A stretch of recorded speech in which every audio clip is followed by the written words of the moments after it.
Sometimes I respond to a Muslim in the comments section of YouTube, and then I see other Muslims using the same silly argument, so I have to respond over and over again. And then I realize that I should just put the response into a video so that anyone who encounters the argument can simply share the response.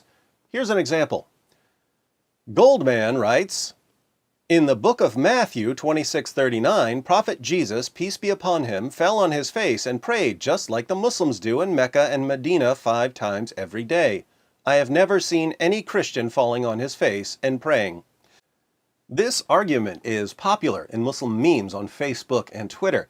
As we look at 3 of them, notice that they never quote the entire verse. Why don't they quote the entire verse? Because if they quoted the rest of the verse, it would destroy their argument. So, here's a picture of a Muslim praying, and we read at the bottom, and he, Jesus, went a little farther and fell on his face and prayed. Rest of the verse omitted, Matthew 26:39. Once again, and he, Jesus, went a little further and fell on his face and prayed. Rest of the verse omitted, Matthew 26:39.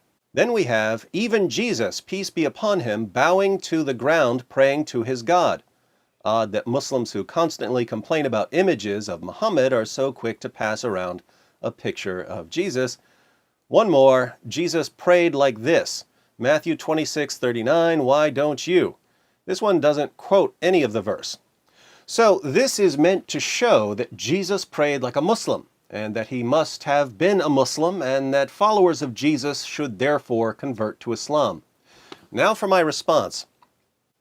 Hi, Goldman. You've never seen a Christian praying on his face because Jesus commanded his followers, when you pray, you are not to be like the hypocrites, for they love to stand and pray in the synagogues and on the street corners so that they may be seen by men.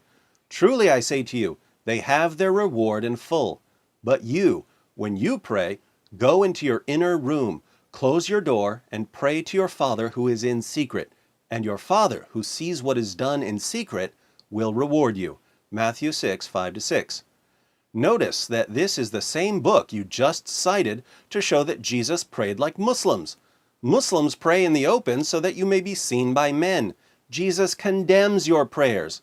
Jesus also said, in the same book you cited, and when you are praying, do not use meaningless repetition as the Gentiles do, for they suppose that they will be heard for their many words. Matthew 6:7. What do Muslims do when they pray?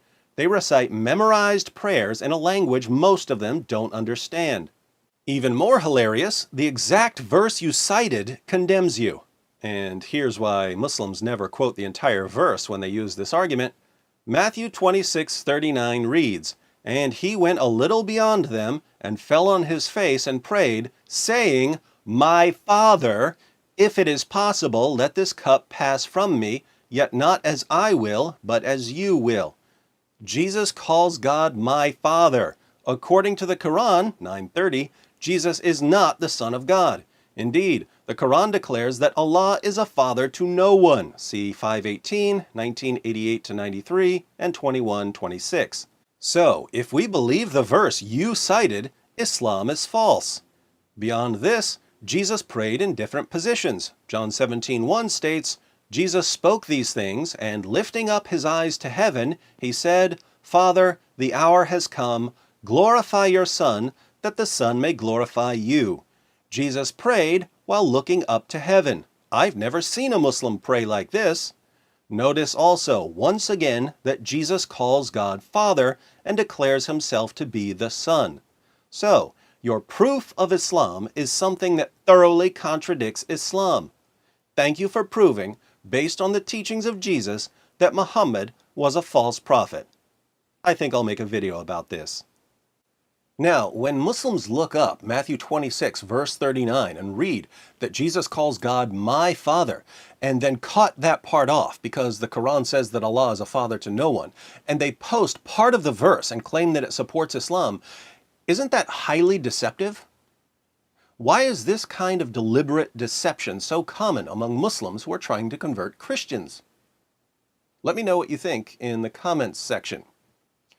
Oh, and by the way, since so many Muslims are using this silly argument, I've posted the text of my response in the description box. So when you see the argument, Feel free to either share this video or cut and paste the response.